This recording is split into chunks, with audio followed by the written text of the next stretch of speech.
Assalamualaikum warahmatullahi wabarakatuh.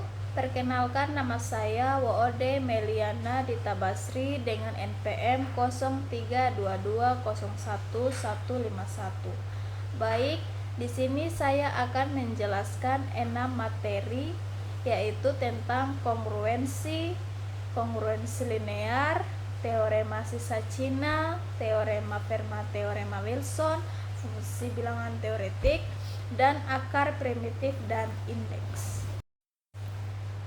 Baik, materi yang pertama yaitu tentang kongruensi.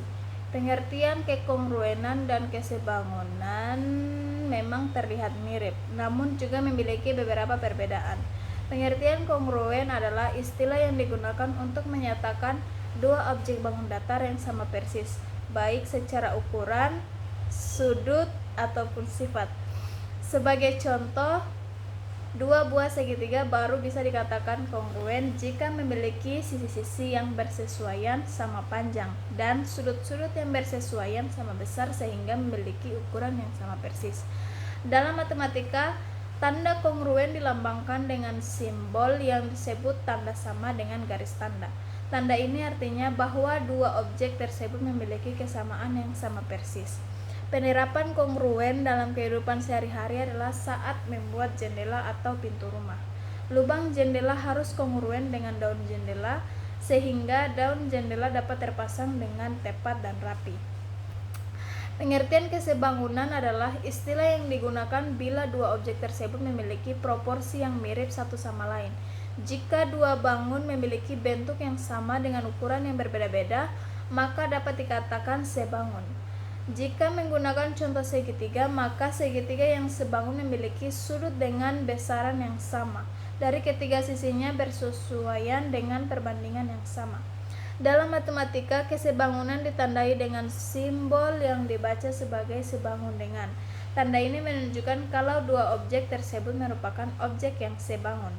Penerapan kesebangunan dalam kehidupan sehari-hari adalah saat pembuatan maket atau miniatur.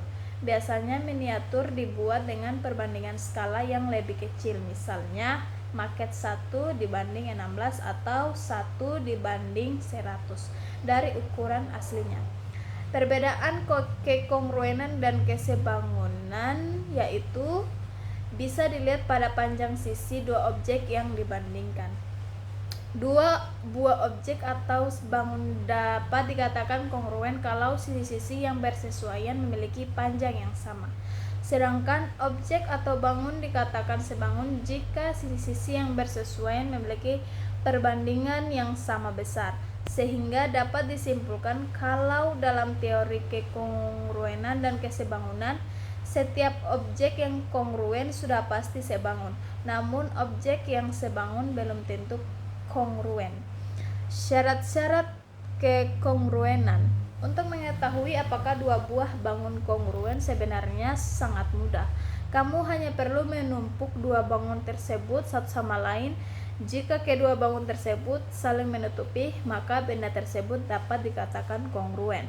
Namun secara format, ada dua syarat yang harus dipenuhi agar objek atau bangun dapat dikatakan kongruen, yaitu sudut-sudut yang bersesuaian sama besar dan sisi-sisi yang sesuai sama panjang.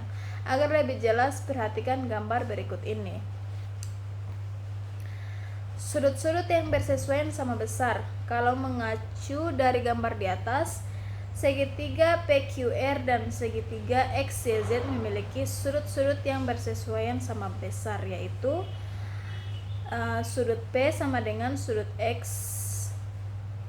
sudut Q sama dengan sudut Y, dan sudut R sama dengan sudut Z. Artinya, syarat dua segitiga kongruen telah terpenuhi sehingga segitiga PQR dapat dikatakan kongruen dengan segitiga XYZ. Sisi-sisi yang bersesuaian sama panjang. Selanjutnya, sisi-sisi pada segitiga PQR dan XYZ juga memiliki panjang yang sama. Berikut sisi-sisi yang bersesuaian sama panjang, yaitu sisi PQ sama dengan XY. Sisi QR bersesuaian sama dengan sisi YZ. Sisi PR sama dengan XZ. Contoh soal kekongruenan dan kesebangunan. Yang pertama, soal pertama, Ganta memiliki tinggi badan 150 cm. Kemudian, Ganta berdiri dengan jarak sekitar 10 meter dari suatu gedung. Ujung bayangan Ganta berimpit dengan ujung bayangan gedung. Jika panjang bayangan Ganta adalah 4 meter, hitunglah tinggi gedung tersebut menggunakan rumus kekongruenan dan kesebangunan. Agar lebih sederhana, buat gambar seperti ini terlebih dahulu.